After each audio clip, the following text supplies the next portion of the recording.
Some events leave a deep mark on history, but none on the land. This is the site of the Battle of Hastings. After almost 1,000 years, no traces of the bloody conflict can be seen. But here, the fate of England turned. It's where a king was killed, and his victor claimed the throne.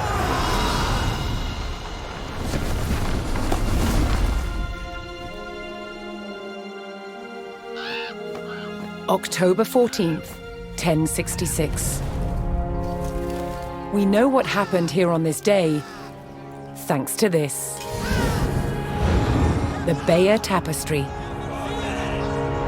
A carefully preserved, illustrated record of events. It shows the main players. Harold, the newly crowned Anglo-Saxon King of England, and his challenger, William, Duke of Normandy. William claimed the previous king had promised him the crown.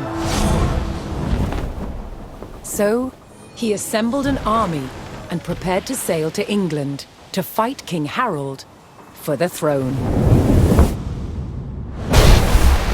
But a storm thwarted his plans.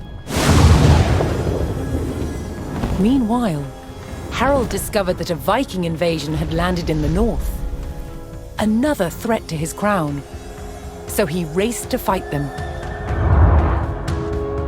In France, William waited for the right conditions to sail across the Channel to England.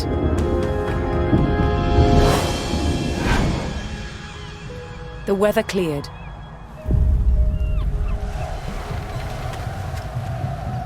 He seized his chance.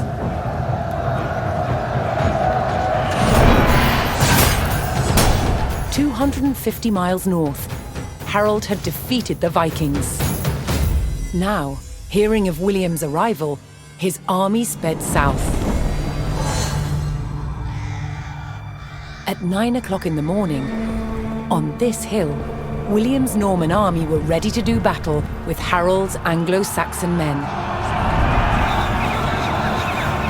The stage was set, and up for grabs, England itself.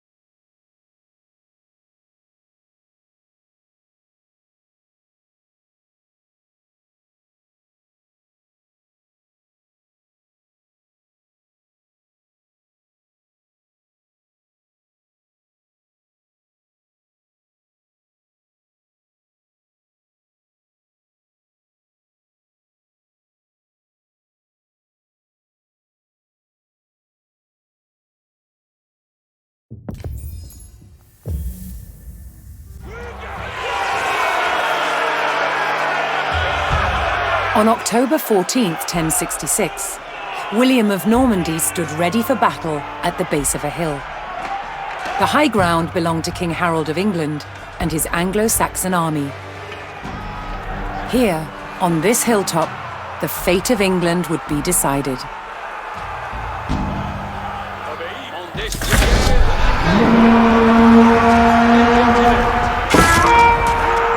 William's Norman army made the first charge, launching a direct assault on the shield wall.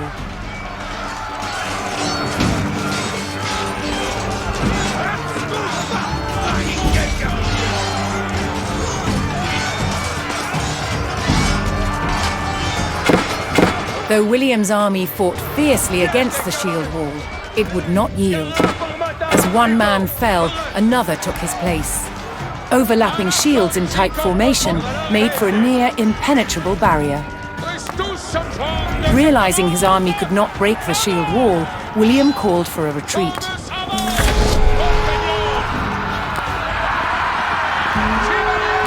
William's feigned retreat was working. The Anglo-Saxon army broke their shield wall formation, leaving gaps for William to make a move.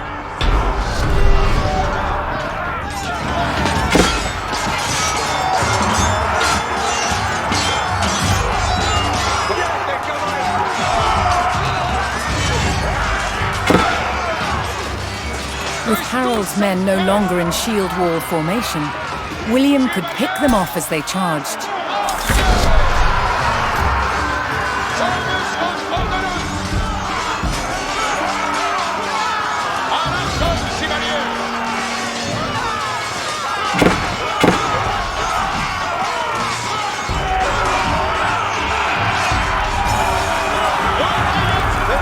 The Anglo-Saxons had deployed rows of spearmen to push back the invaders, but William had an answer: his sharp-eyed archers.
Anglo-Saxon archers joined the fray, and the Normans' deadly cavalry ready to charge.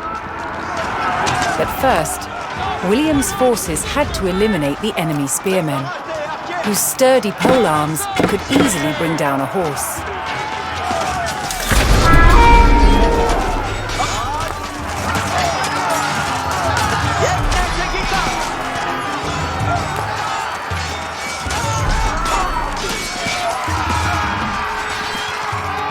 More Norman men-at-arms reinforced William's army.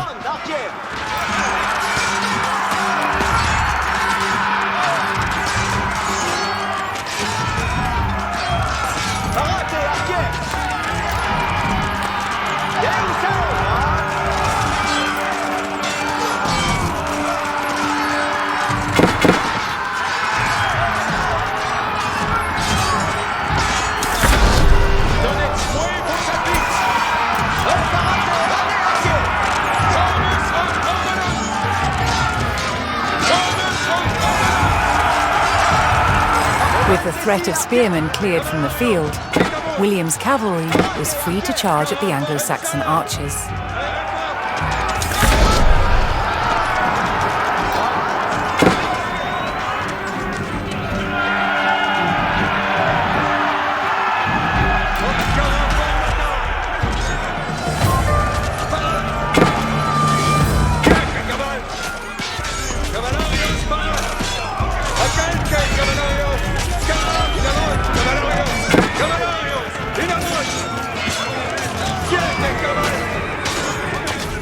More Norman cavalrymen took to the field.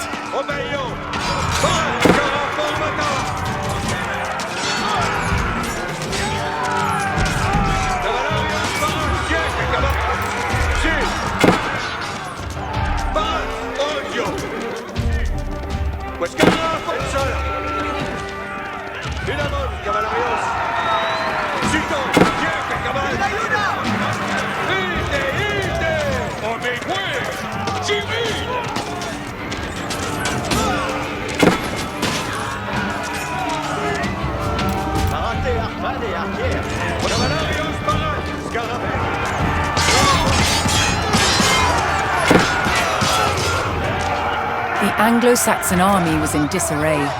Their shield wall had been neutralized and their numbers were dwindling. Now the only thing standing between William and victory was King Harold himself.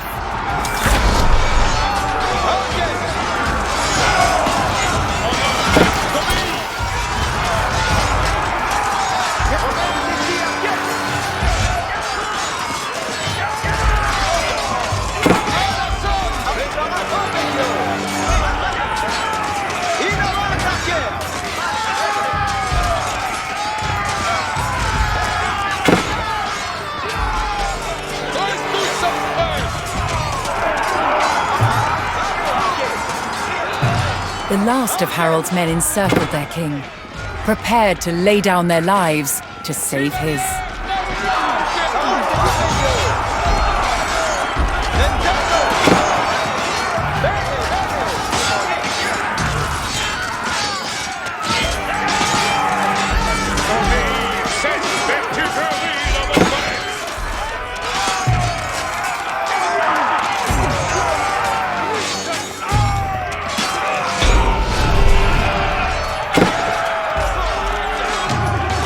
The Anglo-Saxon King Harold had fallen.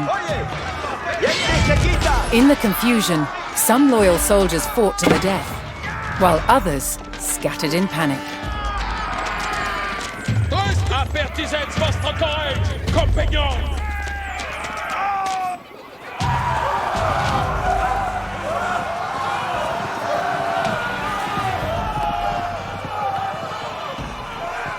Leaderless and defeated, the last of the Anglo-Saxon army fled for their lives.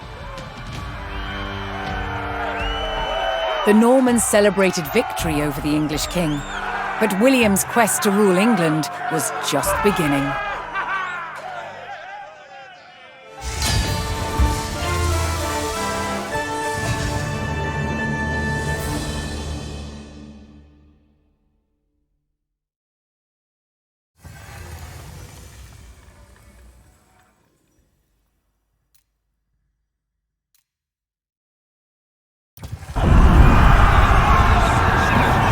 At the Battle of Hastings, the death of one man changed the course of history. The Anglo-Saxon King Harold was killed here, on England's south coast. His army defeated by William of Normandy. Anglo-Saxon rule was over forever.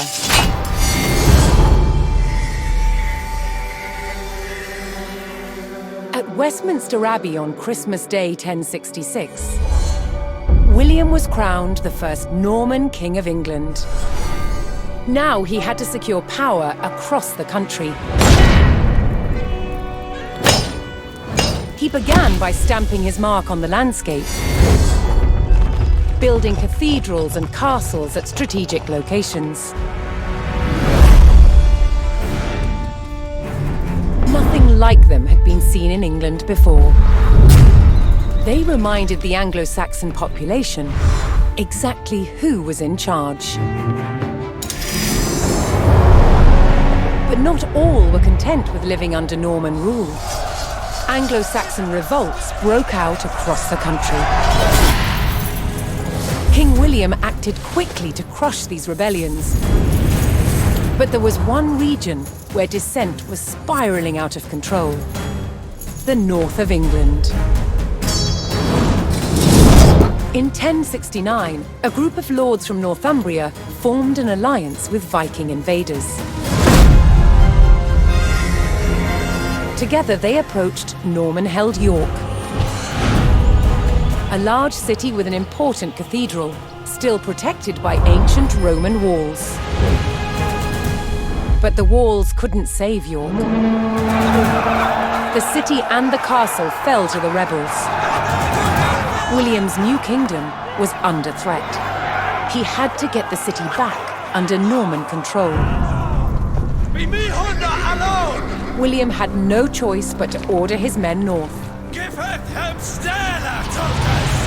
But as the Norman forces set off on their long march towards York, how much resistance from the rebels would they encounter?